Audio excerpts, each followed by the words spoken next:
श्रवण, कीर्तन, मनन,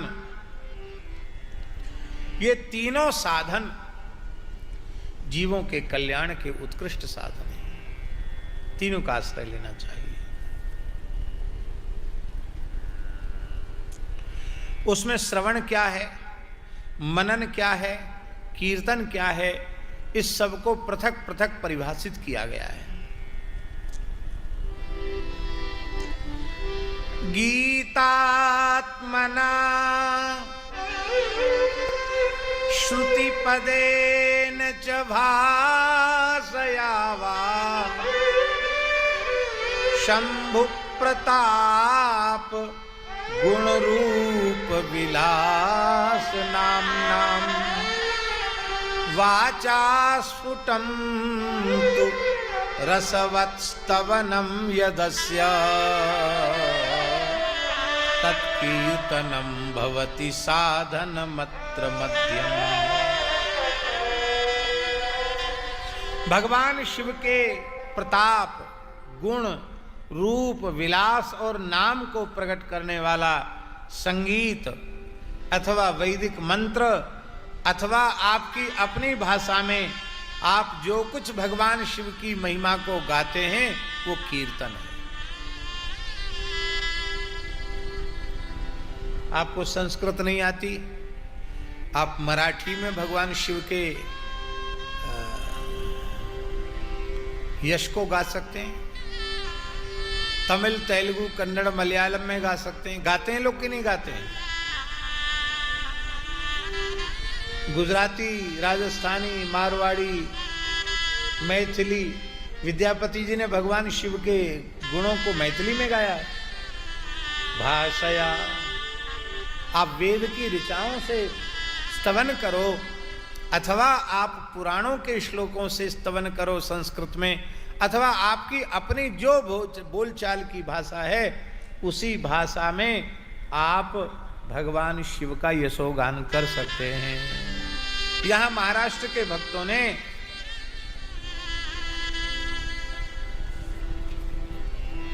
भगवान शिव का भी, वारकरी संतों ने भगवान शिव का भी बड़े भावपूर्वक स्मरण किया है।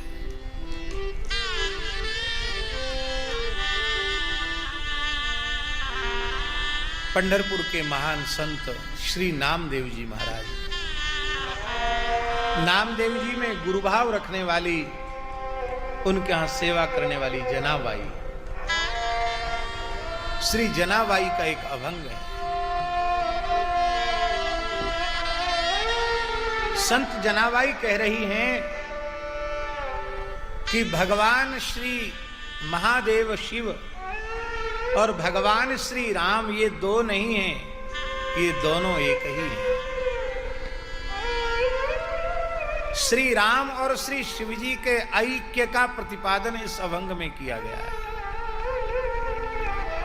कहते महादेव निरंतर श्री राम जी का भजन करते हैं और श्री राम जी निरंतर महादेव का भजन करते हैं।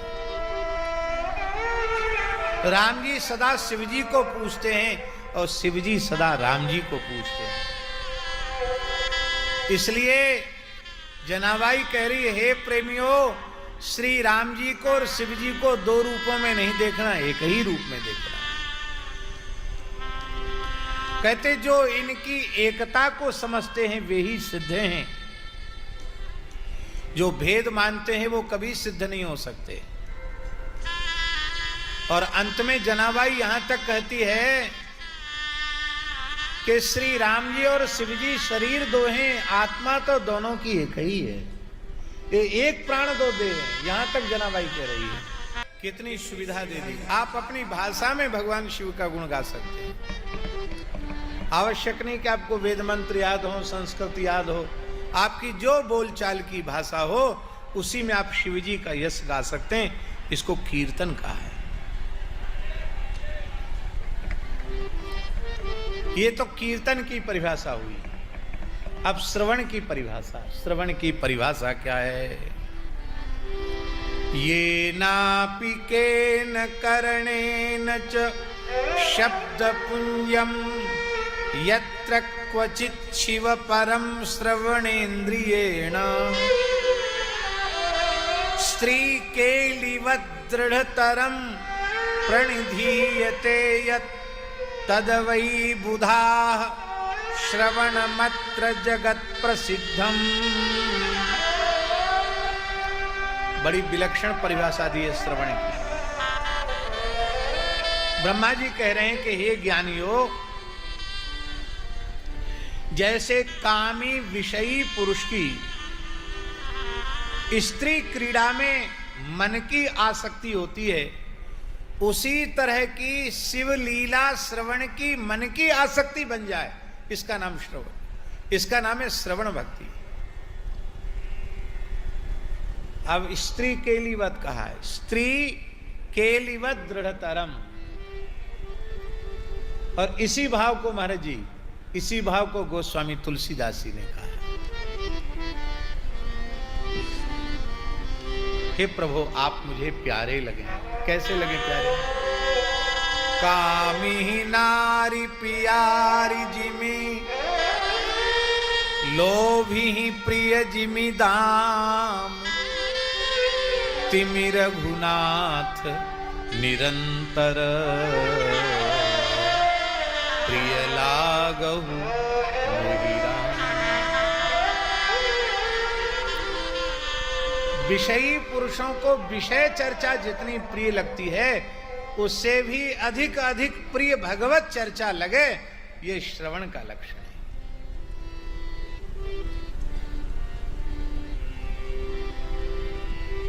और मनन की परिभाषा क्या है? ये शिवपुराण के श्रवण, मनन और कीर्तन की परिभाषा के 3 श्लोक बहुत ही सुंदर है। सत्संगमेन भवति श्रवणं पुरस्तात्, संकीर्तनं पशुपतेरथ तद्दृढं स्यात्, सर्वोत्तमं भवति तन्मननं तदन्ते, सर्वं हि संभवति शंकर दृष्टिपाते। साधु पुरुषों के चरणों में बैठकर जब भगवान की मंगलमयी लीलाओं का श्रवण किया जाता है और उससे भगवान शिव के विषयक सात लीलाओं का मनन चिंतन जब होने लग जाता है, तो उसको मनन कहते हैं। पर ये मनन जो है ना, वो अपने पुरुषार्थ से नहीं होता है। आप श्रद्धा पूर्वक श्रवण करेंगे और श्रद्धा पूर्वक कीर्तन करेंगे तो आशुतोष भगवान शिव आप पर द्रवित हो जाएंगे और आपका मनन अपने आप बनने लग जाएगा, आपका चिंतन अपने आप बनने लग जाएगा। पर ये कब होता है मनन? बड़ी प्यारी बात है। सर्वं हि संभवति शंकर दृष्टिपाते। जब शंकर जी किसी जीव को करुणा भरी दृष्टि से देखते हैं, तब वो शिव लीला का मनन करता है, चिंतन करता है। इसका मतलब है भगवान की लीला का मनन चिंतन वही व्यक्ति कर सकता है जिसको भगवान अपनी करुणा भरी आंखों से निहारते हैं, देखते हैं। यदि सौभाग्य से हमारे जीवन में भगवत लीला का चिंतन बन रहा है, तो समझना चाहिए कि भगवान अपनी बड़ी बड़ी आंखों से करुणा पूर्वक हमको देख रहे, हमको निहार रहे हैं, तभी हमसे भगवान का स्मरण हो रहा है। नहीं तो भगवान का चिंतन मनन संभव नहीं है। सूत जी महाराज कहते हैं कि देखो, एक बार मेरे गुरुदेव भगवान कृष्ण द्वैपायन व्यास जी महाराज, जो पराशर नंदन हैं, वो सरस्वती नदी के तट पर तपस्या कर रहे थे। आप लोग बद्रिकाश्रम गए हैं? बद्रीनारायण गए कि नहीं? बद्रीनारायण में जहां व्यास गुफा है, वो सरस्वती नदी के तट पर ही है। वहां भगवान व्यास तपस्या कर रहे थे और उसी समय सूर्य के समान तेजस्वी विमान से यात्रा करते हुए सनकादिकों में भगवान सनत कुमार वहां आ पहुंचे। उन्होंने देखा व्यासी तपस्या कर रहे हैं। व्यासी ध्यान मग्न थे। सनत कुमार जी ने उनको जगाया। तब व्यासी ने देखा, अरे भगवान सनत कुमार सामने खड़े हैं। अब तो व्यासी ने अर्घपाद्य आदि लेकर के सनत कुमार जी का पूजन किया और सनत कुमार जी ने बड़े प्रसन्न होकर के कहा, सनत कुमार उवाच सत्यम वस्तु मुने दध्या साक्षात् कर्ण गोचर स शिवोत सहायोत्र तपस्चरसि किंकृते। श्री सनत कुमार जी ने कहा कि सत्य सनातन भगवान शंकर का हे व्यासी आप हृदय से ध्यान कीजिए। वे भगवान शिव प्रत्यक्ष होकर आपको दर्शन देंगे, आपकी सहायता करेंगे और आप यहां तप किस लिए कर रहे हैं। व्यासी ने कहा कि भगवान आपकी कृपा से वेद सम्मत धर्म अर्थ काम और मोक्ष की कथा को मानव जाति के परम कल्याण के लिए मैंने पुराणों में प्रकट किया है, लेकिन इसके बाद भी मुक्ति का जो साधन ज्ञान है वह मेरे भीतर प्रकट नहीं हुआ। ये बड़ा आश्चर्य है। मुक्ति का साधन जानने के न जानने के कारण ही मैं इस कठोर तपस्या में लगा हुआ हूं। आप आ गए हैं, लगता आप बताने आए हैं कि मुक्ति का कारण क्या है, जीव संसार के चक्र से छूटे क्यों, कैसे। सनत कुमार जी ने कहा कि हे व्यासी, श्रवणम कीर्तनम संभो मननंच महत्तरम त्रयम साधन मुक्तंच विद्यते वेद सम्मतम। वो कह रहे हैं कि भगवान शिव की लीलाओं का श्रवण करना, उनके पवित्र नामों का कीर्तन करना, उनके पवित्र चरित्र का चिंतन करना, ये 3 साधन ही वेद में और मुक्ति के बताए गए। अब देखिए, जहां अभी हमने कहा ना कि भगवान नारायण में और भगवान शिव में भेद नहीं है, इसका मतलब है भगवान हरि और भगवान हर, इनके चरित्रों का श्रवण कीर्तन और मनन यही जीव को संसार चक्र से छुड़ाने वाला है। यही वेदों ने निश्चित किया है।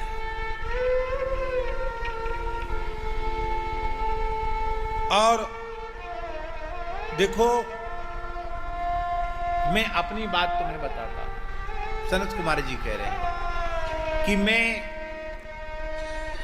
दूसरे साधनों का चिंतन करता हुआ एक बार भ्रमित हो गया।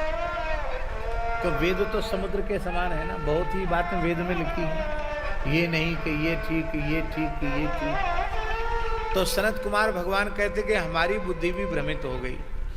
एक बार मैं मंदराचल पर्वत पर पहुंच गया और वहां जाकर कठोर तप करने लग गया। उस समय भगवान शिव ने अपने पार्षद नंदिकेश्वर गण को यहां भेजा और समय दयालुर भगवान सर्वसाक्षी गणेश्वर, वो सर्वसाक्षी गणेश्वर भगवान नंदीश्वर हमारे निकट आए और उन्होंने प्रसन्न होकर के स्नेह पूर्वक हमें मुक्ति का साधन बताया कि भगवान शिव के चरित्रों का श्रवण कीर्तन और मनन यही जीव के मुक्त होने का ऐसा साधन है जिसमें किसी का किसी से किसी प्रकार का कोई विरोध नहीं। बोलो भक्तवत्सल भगवान की जय। उवाच मह्यम सस्नेहम मुक्ति साधन उत्तमम श्रवणम कीर्तनम शंभोर मननम वेद सम्मितम। भगवान नंदिकेश्वर ने कहा, भगवान शिव के चरित्रों का श्रवण कीर्तन मनन यही वेद सम्मत जीवों की मुक्ति का साधन है।